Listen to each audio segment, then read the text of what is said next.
Hi, babe. Welcome to the Horror Babe Show. I'm your host, Chelsea Beller. It's FilmQuest Filmmaker Friday once again. Today's episode features a screenwriter, or should I say screamwriter, Kristen Semedo, who submitted her screenplay, Deadlock, into FilmQuest.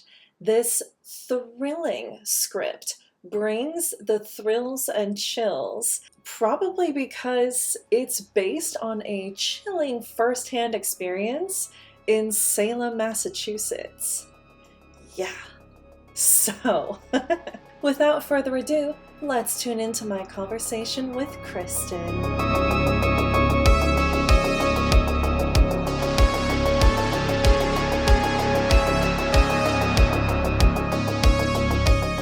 Hi, babe. Welcome to the Horror Babe Show at FilmQuest. We're here with Kristen Semedo. Hi, Kristen. Hi, I'm happy to be here.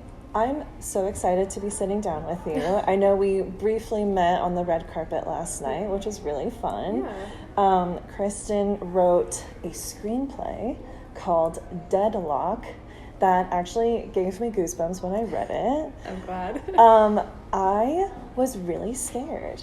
Like, it really spooked me, and I was telling you this on the red carpet last night. Like, I had such a strong visual as I was reading it. It was like the way you wrote the screenplay, the movie like came to life in my head. That's exactly what you want to hear as a screenwriter. It's not like reading a novel or like a short story where you can really set up all of this information.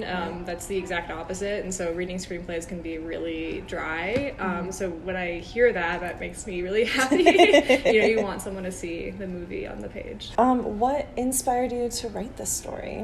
So it's, a lot of the information in it is actually based on my experience as a ghost tour guide in Salem, Massachusetts. I did it for three seasons. I was 20 years old. It was one of 3 jobs I had at the time.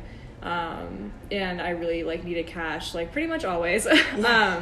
So, I had this event happen that when I got a little bit older, I kind of looked back and I was like, oh, that was actually way scarier than I think I really appreciated at the time.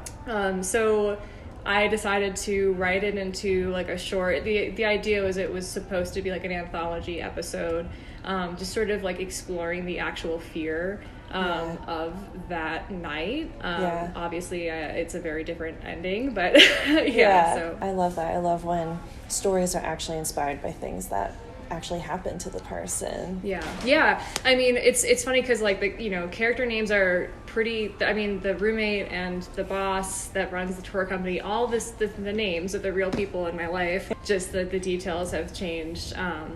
But yeah, I don't know how else to write really, and that's always a really solid place to start is a thread of truth, and then playing with that. Yeah, absolutely. Being a writer, do you read a lot of horror? Oh God, yeah. I do. I have a Goodreads account. Every year I do a Goodreads challenge. Whether I make that goal or not is debatable. I'm a little behind at the moment, but I'll read anything from novels to short stories. I obviously read a lot of scripts. A lot of my friends also write horror, and I'll help where I can on those. So, and then pretty much everything I watch all day long is horror. But I've always been an avid reader, and I think you have to be as a writer. You can't really just write without being a reader. So for sure, What are you reading right now? I have a few up in the air right now. It's funny, I think this is maybe the 3rd horror novel that's about a filmmaker making horror. It's How to Make a Horror Movie and Survive is the title. I've also read Paul Tremblay's horror movie that just came out this summer. And the other one is Silver Nitrate, which is also about horror filmmakers.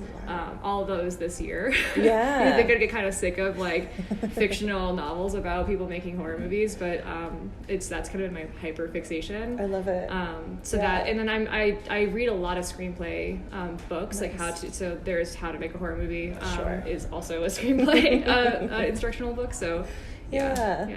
Oh, that's so great. I love how well read you are. I'm bad at that. Yeah. Audiobooks count. Audiobooks. Thank you. Yeah. So like, just to say that, like, I think I listened to Silver Nitrate. I don't think I read it, but it absolutely counts, and it's the only way I make my reading goal every year. So I have to like be in a hyper focus, like flow state to sit down and read. Yeah. So I really get that. I get it. Yeah. I know it takes so much like concentration and the right setting, like the atmosphere and everything, and like, are the cats running around? Is there a TV on in the background? Yeah, also our brains are just rotted through at the moment in time. So so yeah, attention can be really, really difficult. There's a playlist on Spotify just called Spooky Instrumental that I run through when I listen or when I read. That helps me kind of focus. So, I love that. Yeah. That's really cool. I love listening to like spooky instrumental, like YouTube, whatever, when I'm writing. Yeah, that's a big part of writing, right? Like you know, the right way to do it is to do it at the same time every day. Make sure you have like your setting right, so music and everything, so that you don't have a reason to like leave that space and just sit your ass down and, and do it. Exactly.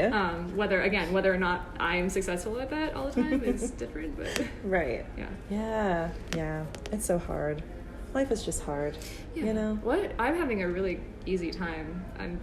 Good. Who are your inspirations, especially for this story? Like, were there any authors or filmmakers that inspired you? That's a really great question. It's kind of getting to be a boring answer at this point, but whenever someone asks me about like favorite movies or whatever, it's always movies like It Follows, really like slow burning movies. The Innkeepers, Ty West's Innkeepers. I haven't seen that yet. It's an early Ty West. It actually, it's the premise is two hotel employees who are on their like last week of the hotel being open.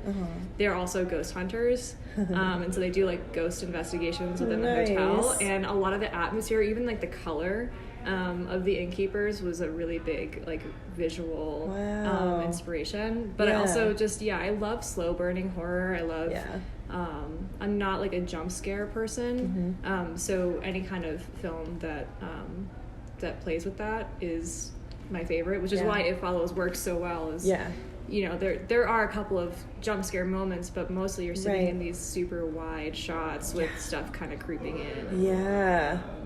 Just that slow walking man or woman in the background, and you're like, why aren't you moving? Your characters are just like sitting on a beach talking, and you're just like forced to watch this incoming threat, and you can't do it. Like I really love that.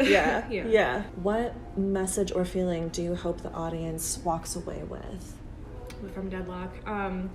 So I was actually writing Deadlock with, I didn't write that script with someone else, but my friend and I were each working on our own scripts, and both of our scripts contained female protagonists. And something that's really important to me is, as a female writer, being able to write characters who suffer like we do. I love Final Girls. I have a blog called The Aspiring Final Girl. I love really strong female roles. I also want to tell the truth about what it's like to exist in, our gender. So while I don't want to give anything away, but I want like the fear of existing in this way to really come through. I'm also really interested in women who are villains to other women, so that's like a really big feeling in this script. So just kind of because that happens. It's worse. It's almost worse than a man hurting a woman. It's like you're supposed to be an ally to other women just by nature of existing in this way, and if you're actually identifying with people who harm women, that's just it doesn't make sense. It's fucked up. So I guess devastation. I really like to devastate people. So I think that's what I felt. Good. Okay, good. Great, you're welcome for that feeling. I know, I told another filmmaker, I was like, your film made me cry, and she said, thank you. I'm so sorry. That's great.